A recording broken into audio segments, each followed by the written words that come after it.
Surely we all agree that when Mario grabs a fire flower, he isn't banished to the Shadow Realm and replaced by an entirely different person named Fire Mario, right? No, Fire Mario is just Mario, but with extra firepower and a differently colored suit. And when he's hit, he reverts back to his normal everyday self. Mario lore never really dives into how exactly power-ups work, but I'm sure there is a shared understanding that this is how it works, right? Well, then riddle me this: why the hell is Metal Mario so often portrayed as if he is a completely separate entity? Logic tells you he obviously isn't, but the truth is a lot more ambiguous than you may think. Let's find out. Of course, Metal Mario hails from Mario 64, which is to this day pretty much the only mainline Super Mario game where he has made a proper, true appearance. In this game, power-ups work a little differently from how they would later, as Mario first needs to sort of prove he is worthy of the power by clearing the cavern of the metal cap, after which green blocks, which drop the metal cap, become available. In this form, Mario is invincible and much heavier, meaning he is not affected by wind and water and sinks straight to the bottom, as well as the fact that he no longer needs to breathe, weird as that sounds. It does mean he can walk through poisonous gas and stay underwater indefinitely now. Metal Mario is timed though, it's not permanent, and since he can't suffer damage, he can't lose it that way, and despite being much heavier, Mario still moves at the same pace and retains all his normal abilities. His voice lines also don't change whatsoever.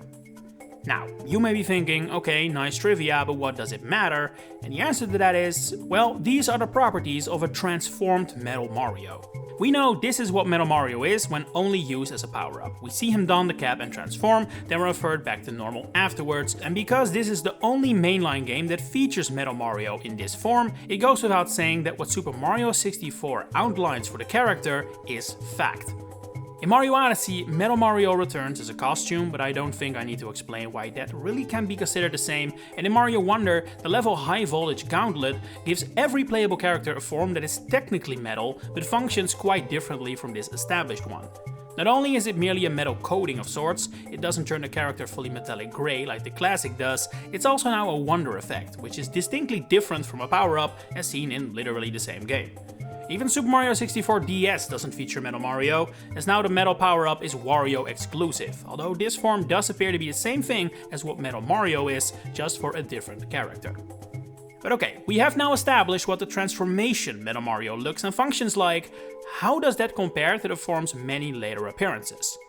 The first time Metal Mario appeared following Mario 64 was on the same console, but in a game that barely even qualifies as a Mario game: Super Smash Bros. It goes without saying that the Smash Bros. Series is not canon to any of the series included in it, and that goes for Mario too, but the way this game handles Metal Mario is such an important moment in the legacy of the character/transformation that it just simply cannot be ignored. While later games in the series would feature the Metal Box item, making the appearances of Metal Mario in those games unmistakably a power-up or transformation, the same does not apply to Smash 64. There is only one metal form in the entire game, and it is Metal Mario, who serves as a boss character in the single-player mode of the game, basically what would later be known as Classic Mode. Not only is he fought in his own unique arena, Meta Crystal, which is loosely based on the cavern of the metal cap from Mario 64, his properties also seem specifically chosen to mimic his origin game as much as possible. Metal Mario can't run, he barely jumps, he doesn't use his fireball, and is very hard to knock away, but when he falls fast due to his heaviness. But here's the kicker. While he is obviously a Mario clone, a Mario with a special metallic skin, according to the game itself, he is also a separate character. Metal Mario's attributes and data are based on Japanese Mario, meaning he actually has different hitboxes and the like compared to the playable Mario in the Western version. And if you look in the game data, Metal Mario is considered a separate entity from regular Mario. He's listed as a separate character. Kinda like how Luigi is also a Mario clone in this game, yet is definitely a separate character. Sure, again, this is not canon, but Metal Mario's appearance here did set up this expectation, or maybe rather acceptance, that Metal Mario can be used as a separate entity from regular Mario, which other power-ups were never really able to achieve. Metal Mario would make his first proper playable appearance in Mario Golf for N64, although for some bizarre reason, he is only in the Western version and not the Japanese original, despite them releasing only 48 days apart. I've really dug deep to try and find a possible reason for this, but none has ever been given. We simply don't know what compelled Nintendo and Camelot to add Metal Mario within those 40 days. It's simply a mystery. And so I'm inclined to kinda overlook this one for the purpose of this video, especially since this would mark Metal Mario's last big appearance for a good while. The Nintendo 64 was his moment, with 3 important appearances, but entering the GameCube era he would take a backseat. At least, until we come up to the Nintendo 3DS. One day, Nintendo woke up and said, you know who we need back? Metal Mario.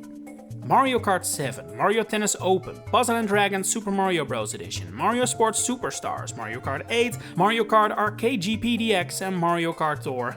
7 games, all released within a span of about 8 years, and all featured Metal Mario as a playable character, separate from Mario, and in most cases on his own, without any other power-up Marios on the roster.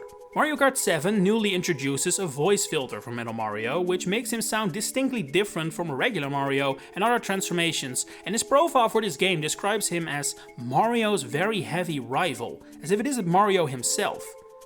And more, it appears to be the case that Nintendo truly wants you to see Metal Mario as a separate entity. Not only does this profile and the voice already strongly hint towards it, his actual voice lines are pretty telling as well. In Mario Kart 8, Metal Mario says things like "Oh Papa" and "Oh Mia Mama," as if he is a Mario from an alternate timeline where Mario just says different catchphrases. If it was regular Mario underneath the metal coating, then surely he would still use the same catchphrases, right? I mean, Tanuki Mario still uses phrases that regular Mario uses, like "Oh no, Mario lose and here we go."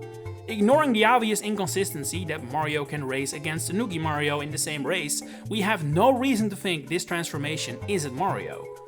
That said, Tanuki Mario is already a bit of an outlier. Mario's transformations, iconic as some are, have only rarely appeared in Mario spin-off games.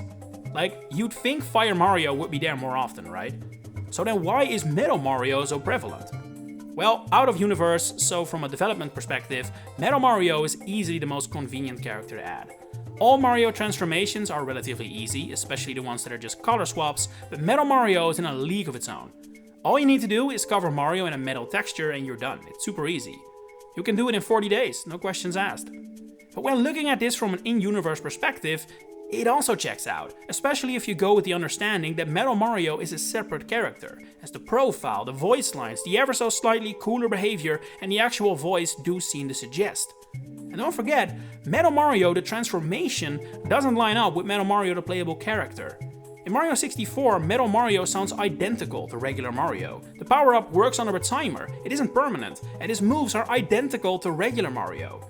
As established, Metal Mario, the playable character, has a different voice from Mario. He behaves and speaks differently and is permanently stuck in his state. That can be easily brushed aside as game logic, I'll admit that, but the fact remains that Metal Mario is the only temporary power-up who has ever appeared as a playable permanent state or character. Mega Mario, Mario under the influence of Galaxy's Ice Flower or Superstar, we have never seen those in any of the spin-offs.